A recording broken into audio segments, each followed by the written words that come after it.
Friends, आज मैं फिर हाजिर हूँ तुम्हें भारत का भूगोल का एपिसोड 7A लेकर। एपिसोड 7 हमने कल बताया था, आज 7A मैं पढ़ा रहा हूँ, उसी का थोड़ा सा छोटा हिस्सा है। इसमें हम पढ़ेंगे मिट्टी का वर्गीकरण। ऊंचाई के आधार पर मिट्टी का वर्गीकरण हम कैसे करते हैं, मृदा अपरदन क्या है और मृदा संरक्षण क्या है, ये सभी चीज़ इसमें एक एक करके हम पढ़ते जा रहे हैं। तो सबसे पहले हम जानेंगे मिट्टी का वर्गीकरण ऊंचाई के आधार पर। ऊंचाई के आधार पर हिमालय में मिट्टी का वर्गीकरण हम किस तरीके से करते हैं।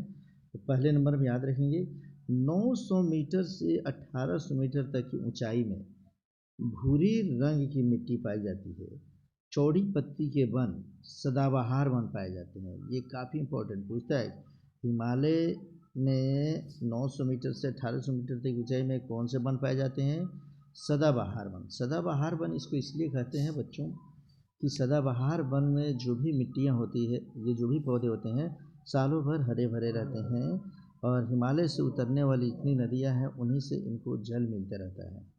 नेक्स्ट हम पढ़ेंगे इसमें से कि 1800 मीटर से 3000 मीटर तक की ऊंचाई में पर्जोल मिट्टी पाई जाती है। स्टार लगाता हूँ इस पर, पर्जोल मिट्टी। बार बार पूछता है कि 1800 मीटर से 3000 मीटर की ऊंचाई में पर्जल मिट्टी पाई जाएगी, जो मटमैला रंग का होता है।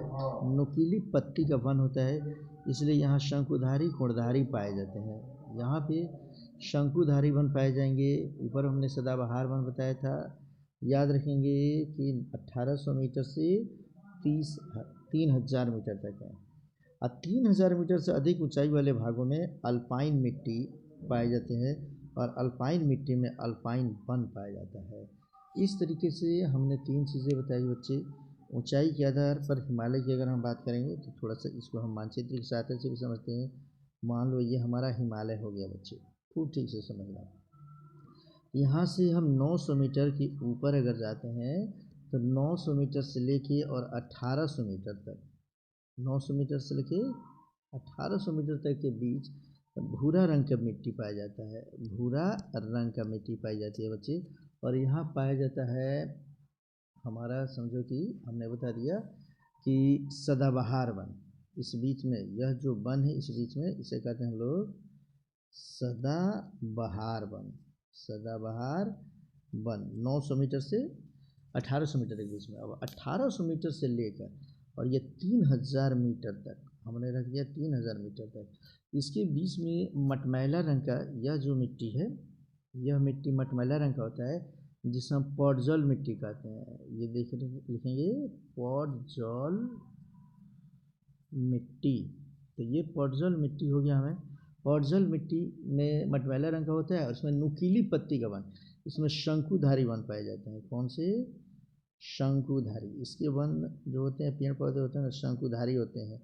तो शंकुधारी वन 1800 से 3000 मीटर के बीच में।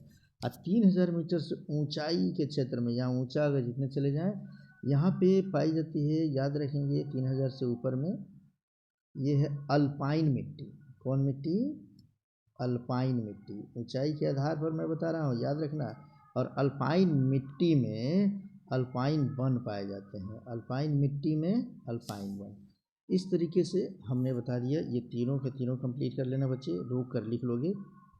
अब नेक्स्ट हम पढ़ेंगे हिमालय के क्षेत्रों में सबसे अधिक उपयोगी मिट्टी पर्जल मिट्टी की पाई जाती है। और पर्जल मिट्टी हमने तुम्हें बताया था बच्चे, कहाँ से? 1800 मीटर से लेकर 3000 मिट्टी तक, 3000 मीटर तक पर्जल मिट्टी। क्योंकि इसमें शंकुधारी वन पाए जाते हैं पर्जल मिट्टी में। यह वन आर्थिक दृष्टिकोण से काफ़ी महत्वपूर्ण होता है। नोट एक याद रखना कि भारत की मिट्टी में नाइट्रोजन की कमी पाई जाती है। स्टार लगाता हूँ, भारत की मिट्टियों में सामान्य तौर पे नाइट्रोजन की कमी पाई जाती है। कहीं कहीं है जो नाइट्रोजन मिलेगा, नहीं तो सामान्यतः नाइट्रोजन की कमी पाई जाएगी बच्चे। कहते हैं कि मिट्टी की उपजाऊ शक्ति माने ह्यूमस पर निर्भर करता है। जीवाश्म अगर उसमें ज़्यादा है तो उपजाऊपन ज़्यादा होगा। जैसे पेड़ पौधे, जीव जंतुओं के सड़े गले अवशेष को ही हम ह्यूमस कहते हैं। याद रखेंगे ह्यूमस। जब भी पेड़ पौधा गल जाता है, सड़ जाता है, जीव जंतु सड़ गल जाते हैं, तब जो बचता है उसी को हम जीवाश्म बोलते हैं। इसी को हम जीवाश्म या ह्यूमस के नाम से जानते हैं। आगे कहते हैं जिस मिट्टी में ह्यूमस की मात्रा जितनी ही अधिक होती है वह मिट्टी उतनी अधिक उपजाऊ होती है। इससे हम याद रखेंगे कि जिस मिट्टी में ह्यूमस की मात्रा जितनी अधिक, उसका उपजाऊपन उतना ही अधिक होता है। अब हम पढ़ेंगे मिट्टी अपरदन और उसका संरक्षण। माने मिट्टी अपरदन से क्या समझते हैं और उसके संरक्षण से क्या समझते हैं। दो चीज़ें इसी में हम तुम्हें बता रहे हैं बच्चे, दो तीन चीज़ें याद रखना। एक मैं तुम्हें बताने जा रहा हूँ इसमें से अपक्षय, जिसे हम वेथरिंग बोलते हैं, और दूसरा होता है अपरदन, जिसे हम इरोशन कहते हैं। अपक्षय किसे कहते हैं? ताप एवं दाब, यहाँ दाब रहेगा कि क्रिया के कारण जब चट्टानों में टूट फूट की क्रिया होती है तो उसे अपक्षय कहते हैं। अपक्षय एक स्थैतिक स्टैटिक क्रिया में जब कोई भी चट्टान है बच्चे अत्यधिक प्रेशर के कारण, अत्यधिक टेम्परेचर के कारण ये टूट कर नीचे गिरने लगता है तो इसे हम क्या कहते हैं? अपक्षय।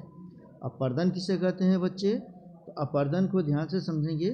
कहता है कि जब अपक्षयित पदार्थ एक जगह से दूसरे जगह ढोए जाने लगते हैं और रास्ते में भी काट छाट की क्रिया करते हैं तो उसे अपरदन कहते हैं। यह एक गतिशील प्रक्रिया है। अभी दोनों को थोड़ा ठीक से समझ लो बच्चे। मानो कि यह हमारा ये चट्टान है, पर्वत है, यहाँ से टूट फूट कर कोई चीज़ अगर ताप और दाब कर नीचे गिर गया तो इसे हम अपक्षय कहेंगे। इधर से हवा का झोंका आया, हवा के झोंका से ये एक जगह से उड़ कर दूसरे जगह चला जा रहा है। तीस तरीके से यहाँ से मिट्टी का दूसरे जगह उड़ के चला जाना, ये क्या कहलाता है? अपरदन कहलाता है। अब इसमें एक आता है अनाच्छादन। क्या है अनाच्छादन? हेडिंग देते जाएंगे हम लोग। ये है अनाच्छादन, जिससे डिन्यूलेशन के नाम से हम जानते हैं। याद रखेंगे कि अपक्ष एवं अपरदन के सम्मिलित क्रियाओं की योग को अनाच्छादन कहते हैं। माने मान लो ऊपर से चट्टान कोई टूट कर नीचे गिर गया तो अपक्षय हो गया इसका टुकड़ा।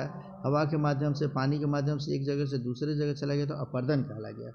मिट्टी, इसमें आगे लिखा हुआ है कि देखो मिट्टी अपरदन को, मिट्टी ये अपरदन लिखेंगे, मिट्टी अपरदन को रेंगती हुई मृत्यु कहते हैं। माने अगर कोई मिट्टी रेंगते हुए माने एक जगह से दूसरी जगह अगर चली जाती है कट छट करके तो उसको हम रेंगती हुई मृत्यु भी कहते हैं, जिसे हम क्रीपिंग डेथ के नाम से भी जानते हैं।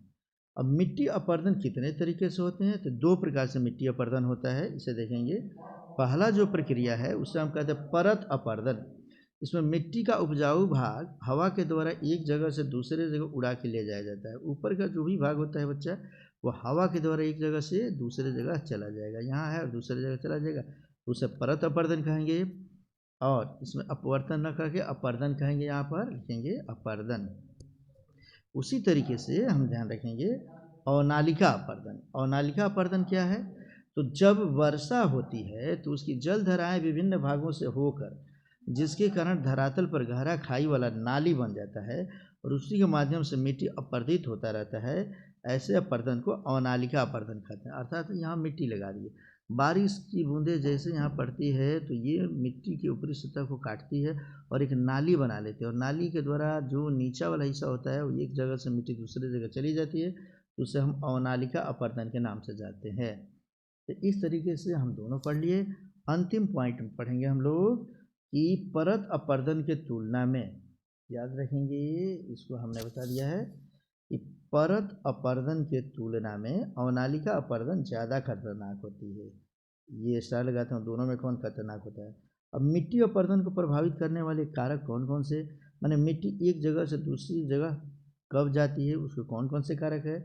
इसके कई कारकों में से हम लिखेंगे प्रभावित करने वाले कारक में है मिट्टी का प्रकार। यदि मिट्टी एकदम हल्का फुल्का टूटा फूटा हो, जैसे रेगिस्तानी मिट्टी हो तो हवा के झोंके से दूसरे जगह चला जाता है, और मिट्टी जमा हुआ हो तो वह जल्दी दूसरे जगह नहीं जाता है। तो मिट्टी का प्रकार इसको प्रभावित करता है।